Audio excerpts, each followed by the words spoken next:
네, 반갑습니다. 우리 이 시간에 GLM을 통하여 이제는 우리가 복음을 어떻게 전할 것인지, 그래서 우리가 어떻게 주님의 제자로서 준비될 것인지 나눌 수 있어서 참으로 감사를 드립니다. 우리 이 시간에 우리가 깨닫게 되어 진정으로 우리가 예수 그리스도를 믿고 구원 얻은 백성이라고 하면 우리 마음의 소원이 있죠. 어떻게 하면 복음을 전할까? 어떻게 하면 많은 영혼들을 예수 그리스도 이름으로 구원 얻을 수 있을까? 우리가 마음이 뜨거워지는 것을 분명히 경험하셨을 것입니다. 오늘 이 시간에 어떻게 복음을 전할까? 먼저 우리에게 중요한 것은 먼저 준비된 평화의 사람을 찾아야 됩니다.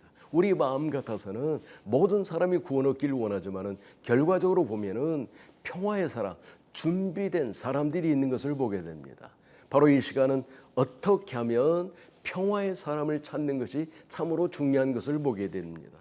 이 시간에 그렇다면 어떻게 평화의 사람을 찾을까? 그 대상자를 찾을 수 있을까? 먼저 가까이 우리 가족, 친척, 친구들을 통하여 우리가 생각해 보면서 그 이름들을 기억해서 노트를 준비하여 이름을 기록하는 것입니다. 그 각자의 이름을 노트에 기록하게 되죠. 근데 참 중요한 것은 우리의 관계된 사람들이 있습니다.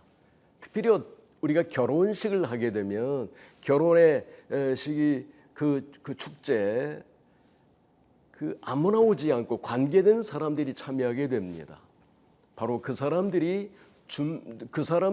이름들을 우리가 노트에 기록하는 것입니다. 또는 장례식에 참여했던 분들, 그들이 장례에 참여했던 것은 그 관계가 있기 때문에 참여하는 것이죠. 그분들의 이름들을 기록하는 것입니다. 그래서 결혼식이나 장례식에 참여했던 사람들의 그 인원을 대략 생각하면 약 250명 정도 평균 생각할 수 있습니다. 그 250명의 이름을 이제 노트에 기록하여 각자의 이름을 기록하여 그들을 향하여 누가 준비된 평화의 사람인지 찾는 것이 중요하지 않겠습니까? 특별히 그러면 우리는 어떻게 평화의 사람, 준비된 사람인지 우리는 알 수가 없어요. 그래서 우리는 먼저 그 이름들을 기록하여 그 이름들을 두고 기도를 해야 되는 것입니다. 그들을 위해서 기도할 때 5가지 기도 제목을 가지고 기도해야 됩니다. 첫째, 내가 주 예수님의 이름으로 사단 마귀에게 명령하노라. 그 이름의 영혼을 묶고 있는 모든 결박을 풀지어다. 두 번째, 내가 주 예수님의 피로 그 이름에게 바르며 덮습니다. 그 이름에게 어떠한 해악으로부터도 보호될 것임을 선포합니다. 세 번째, 내가 여호와 하나님 아버지께 간구하오니 그 이름과 그 사람과 만나 복음의 생명과 사랑을 전할 수 있는 환경과 기회를 주시옵소서. 네 번째, 내가 보혜사 성령님께 간구하오니 그 이름에게 어떻게 복음의 생명과 사랑을 나타내 전할 것인지 가르쳐 주시옵소서. 지혜를 주시옵소서. 다섯 번째, 나는 삼위 하나님이 그 이름을 택하여 하나님의 나라에서 하나님의 백성을 삼을 것임을 믿습니다. 예수님의 이름으로 기도드립니다. 아멘. 우리가 각자의 이름을 두고 기도하잖아요. 우리가 반응이 일어납니다.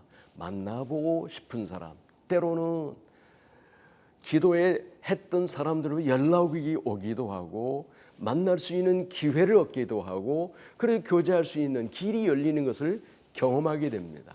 참으로 기도의 능력을 우리가 알 수 있게 되죠. 기도하면 준비된 평화의 사람을 만날 수 있게 되는 것입니다. 그러면 만나면 바로 다음 단계가 필요하죠. 어떻게 그들에게 복음을 전할 수 있을 것인지. 그래서 준비한 것은 뭐냐면 12가지 축복입니다. 보통 사람들, 대부분의 사람들이 다 축복을 받기를 원해요. 어떤 복이든지 복을 받기 원합니다. 바로 이 시간에 우리는 12가지 복을 준비해서 그 복을 나누는 것입니다. 첫째, 건강의 복. 두 번째, 행복과 안정의 복.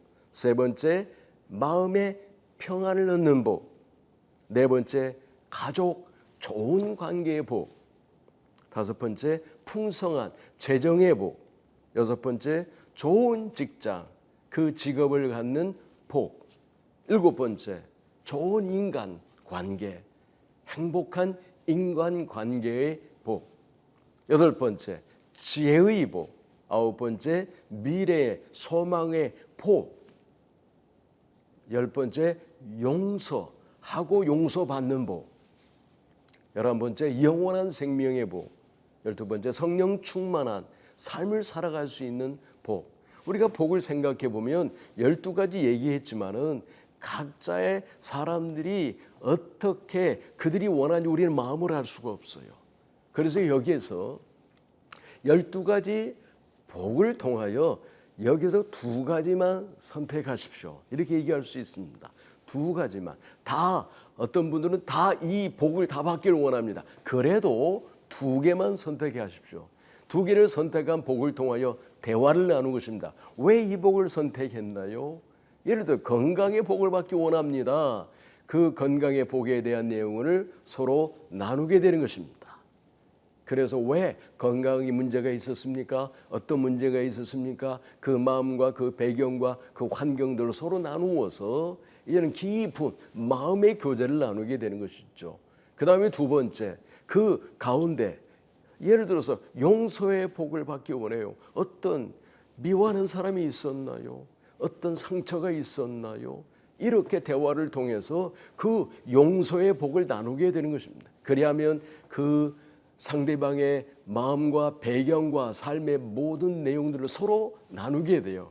결국은 그 자리에서 아주 친밀한 친구가 되는 것입니다.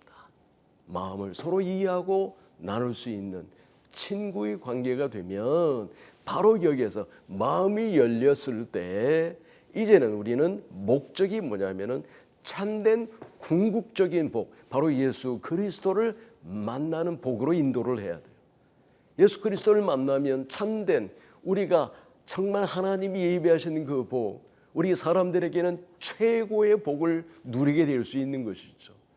바로 이 단계에서 어떻게 바로 예수 그리스도를 소개하여 복음을 전하여 예수님을 만나 참된 궁극적인 복, 영원한 생명, 영원한 소망의 복을 얻을 수 있을까? 바로 다음 단계로 인도할 수 있는 것입니다.